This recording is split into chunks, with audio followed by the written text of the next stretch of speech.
Ministère Bethesda. Ministère Bethesda. Ministère Bethesda.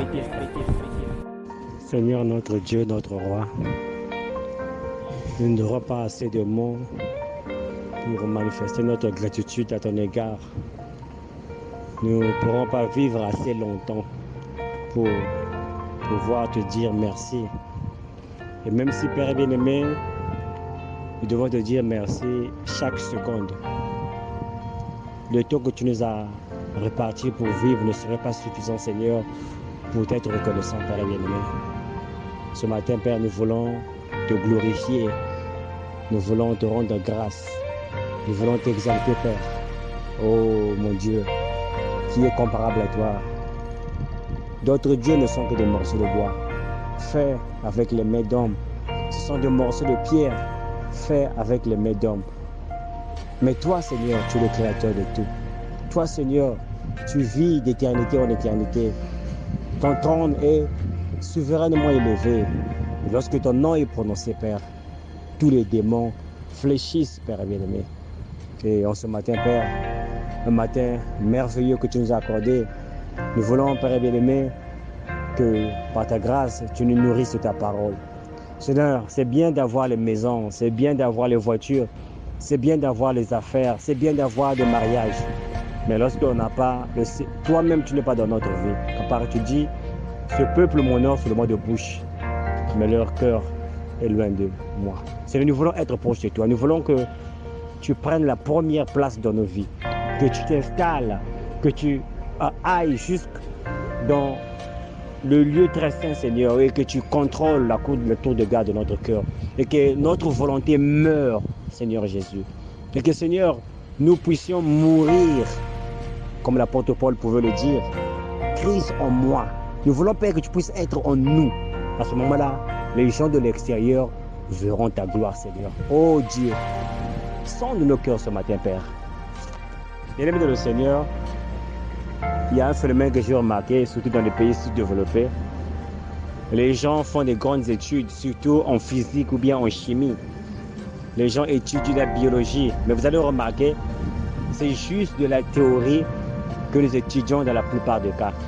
Alléluia. Et vous allez remarquer, ce que nous avons appris en chimie, en terminale, en seconde, à l'université, ce que nous avons appris en physique, ou bien en biologie, ou bien en tout ce qui est science, sans avoir expérimenté ces choses, sans avoir vu ces choses. Moi, je crois que ces choses, d'une manière ou d'une autre, ne nous servent à rien. Et vous voyez comment dans nos pays n'avancent pas, parce que dans nos laboratoires, dans nos universités, il n'y a pas de salle d'expérimentation. Mais lorsque vous allez dans les pays développés, vous allez voir un enfant qui est à l'école primaire, il connaît le calcaire, il connaît le calcium, il connaît le magnésium, il connaît l'uranium, il voit tout ça, il touche tout cela. Et cela crée en eux de la créativité. Vous allez voir les enfants au Japon, vous allez voir les enfants en Asie. Ils pratiquent ce qu'ils étudient à l'école. Et cela pousse les enfants à devenir créatifs. Cela pousse les enfants à pouvoir être ouverts, bien le Seigneur. Parce que la pratique te met plus habile à pouvoir exercer quelque chose que la théorie que nous recevons dans le pays. Et je crois que le même principe s'applique aujourd'hui dans nos différentes églises, dans nos vies en particulier, bien aimé le Seigneur. Le fait avec la parole de Dieu, ce n'est pas seulement que tu puisses dire Amen à la parole. Ce n'est pas seulement que je puisse l'écouter. C'est bien d'aller à l'église. Et lorsque le pasteur est en train de prêcher, on prend des notes. C'est bien. Lorsque le pasteur est en train de prêcher, on dit Amen à la parole. C'est bien. On prend le temps de méditer la parole de Dieu. C'est bien. On prend le temps de lire la Bible. C'est bien. Mais la chose la plus importante dans nos vies, c'est lorsque nous mettons cette parole en pratique. Je répète, la chose la plus importante, c'est l'application de la parole de Dieu dans nos vies. Aujourd'hui, bien aimé le Seigneur, nous avons beaucoup de frères et de sœurs qui sont frustrés. Ils pensent que le Jésus qui a marché à Jérusalem, le Jésus qui a marché à Galilée, le Jésus qui était dans les prophètes, le Jésus qui était avec Abraham, le Jésus qui était avec Isaac, le Jésus qui était avec Jacob, le Jésus qui était avec Samson, le Jésus qui était avec tous les juges, tous les prophètes, bien le Seigneur. Ce n'est plus le même Jésus que nous servons aujourd'hui. Mais la Bible nous dit le contraire. Dans le livre de Hébreux chapitre 13 à partir du verset 8, c'est le même Jésus que nous servons aujourd'hui. Alléluia. Et vous avez remarqué, dans beaucoup de passages de la Bible, on nous enseigne que la parole de Dieu est une sémence. Alléluia. Et la sémence, pour avoir le fruit, un grain, pour qu'il produise d'autres grains, il doit être planté. Jésus l'a bien dit. Il dit que si le grain de blé ne tombe, n'est planté ou bien ne tombe, il demeure seul et il meurt. C'est la même chose avec nous aujourd'hui, bien le Seigneur. La parole que nous recevons des 5 ministères d'Éphésiens 4, le verset 11, ou bien les 9 dons où Dieu peut aussi opérer au travers de ces ministères-là. Ces paroles-là, ce sont des sémences. Et la Bible déclare que chaque sémence se reproduira selon son espèce. Gloire à Jésus. Et lorsque tu reçois cette parole-là, alléluia, et que cette parole-là n'est pas appliquée, parce que lorsque tu la reçois, remarquez que la Bible nous enseigne dans le livre de la Genèse que Dieu a créé l'homme avec la poussière de la terre. Il a soufflé, on lui son souffle, il est devenu une âme vivante. Donc nous sommes une terre. Nous sommes un jardin. Alléluia. Et cette parole-là qui vient, c'est une sémence. Lorsque tu l'appliques, tu es en train de la planter. Je répète, nous sommes un jardin. Nous sommes une terre. Nous sommes un sol. Et la parole de Dieu est une sémence. Et Jésus le démontre dans beaucoup de paraboles qu'il donne à ses disciples dans le Nouveau Testament. Et lorsque tu plantes cette parole, c'est-à-dire que tu appliques la parole de Dieu, non pas la manière dont tu veux, mais à la manière sans compromettre.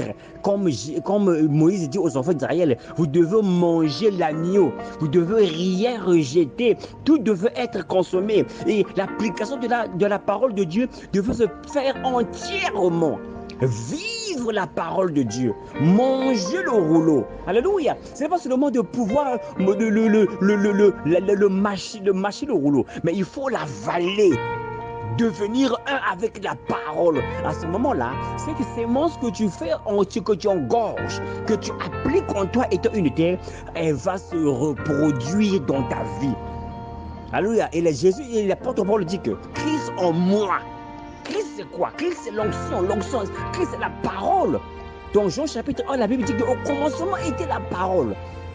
Et cette parole-là, lorsqu'elle vient en toi, à ce moment-là, l'extérieur voit la gloire de Dieu. Alléluia. Tu appliques la parole. Tu plantes la sémence en toi. Le Saint-Esprit arrose cela, bien-aimé, dans une atmosphère spirituelle. Elle reproduit les fruits. Et les gens voient la gloire de Dieu dans ta vie, bien-aimé le Seigneur. Le chrétien, c'est celui qui applique la parole de Dieu. Ne disons pas que cette parole est difficile, cette parole elle est facile. La parole devait être appliquée. Après l'avoir écoutée, nous devons l'appliquer à la lettre. Les hommes de Dieu nous expliquent la parole, nous décortiquent la parole. Les hommes de Dieu, ce sont des cuisiniers. Ils préparent la nourriture parce que tu ne peux pas manger une nourriture qui n'est pas... Tu ne peux pas manger un poulet qui n'est pas cru. C'est comme une créature qui n'est pas décortiquée. Lorsque tu vois le poulet au marché, lorsque tu vas dans un restaurant, on ne te donne pas la nourriture crue, on ne te donne pas les légumes crus. Certes qu'on mange des crudités dans certains restaurants, mais lorsque tu arrives, il y a un chef dans le restaurant et ce chef, c'est le ministre que Dieu a pointé pour te nourrir. Qu'est-ce qu'il prend? Qu'est-ce qu'il fait? Il prend cette nourriture-là, il la prépare. L'homme de Dieu, qu'est-ce qu'il prend? Il prend l'écriture, parfois quand tu regardes comme ça, tu ne la comprends pas. Elle est crue. Mais lui, il décortique cela pour te nourrir. Lorsque tu prends cela, et si la nourriture est posée sur la table de l'invité, c'est l'invité qui doit manger la parole, c'est cette nourriture-là. S'il mange cette nourriture-là, cela va apporter des nutriments à son corps qui va l'aider à se défendre contre certaines maladies. Et il va être en bonne santé. Et l'enfant qui est petit va grandir parce qu'il est en train de manger. Ce qui arrive avec le croyant qui va dans un restaurant, qui est l'église, qui est un lieu de communion. Et le chef des restaurants, c'est le Saint-Esprit. Et celui qui parfois qui va servir le serveur. Ça peut être, bien-aimé le Seigneur, le pasteur. Celui qui prépare, ça peut être aussi le pasteur, bien-aimé le Seigneur. Et il te sert la nourriture. Tu dois manger cette nourriture-là. Tu dois la digérer, bien-aimé le Seigneur. Ce n'est pas seulement de mettre la nourriture sur la table pour dire, ah, le repas là est bon, hein, il est présentable. Non! Il faut consommer ce repas-là parce que dans ce repas-là, il y a des éléments nutritifs qui vont fortifier ton immune système, qui vont fortifier ta santé, qui vont te permettre de grandir et d'être fort dans la vie de notre Seigneur. Appliquons la parole de Dieu dans nos vies. Mangeons l'agneau de la Pâque. Oh, l'agneau là, c'est Christ, c'est la parole. Que Dieu vous bénisse. Sonde nos cœurs ce matin, Seigneur. Je sonde mon cœur. Sonde le cœur de mon frère. Sonde le cœur de ma soeur. Ta parole déclare dans le livre des Hébreux que ta parole est une épée à double tranchant qui pénètre dans le cœur, qui sonde les cœurs et les reins, qui va jusqu'à la moelle épinière. Père, nous prions que cette parole, cette épée flamboyante, Père, se lève ce matin au travers de la bouche de tout serviteur qui sera disponible ce matin pour bénir ton peuple. Et que, Seigneur, nous puissions changer, nous puissions être des meilleurs pères, nous puissions être des meilleures mères, nous puissions être des meilleurs frères et des meilleures sœurs, des meilleurs citoyens, des meilleurs collègues, des meilleurs commerçants, Père et bien-aimé. Mais tout cela, Seigneur, sans toi, nous ne pouvons rien, Père. Tu l'as dit toi-même dans le livre de Jean chapitre 15 à partir du verset 4. Tu as dit que sans moi, vous ne pouvez rien. Il faut, Seigneur, que nous nous agrippons à toi, nous nous connectons à toi. Nous soyons comme des sangsues qui vont filtrer, qui vont soutirer la vie. Et cette vie, Seigneur, c'est la parole dont nous avons besoin. Nous voulons te remercier, Seigneur, pour toute cette parole que tu nous donnes. Tout ce que tu nous enseignes sur cette plateforme. Tu nous enseignes lorsque nous lisons la Bible. Tu nous enseignes lorsque tu nous parles dans notre esprit, Père. On n'aura pas assez de moyens pour te récompenser. Nous n'aurons pas assez de moyens, Seigneur, pour te payer. Mais nous voulons seulement offrir nos vies à toi comme des sacrifices vivants, Père. Et que la gloire de Dieu se manifeste en nous. Et que nous mourions. Que nous soyons comme Jésus dans le jardin de Gethsemane. Prière, réveil spirituel. Saint-Esprit, enseigne-nous. Saint-Esprit, enseigne-nous. Prière et réveil spirituel. spirituel.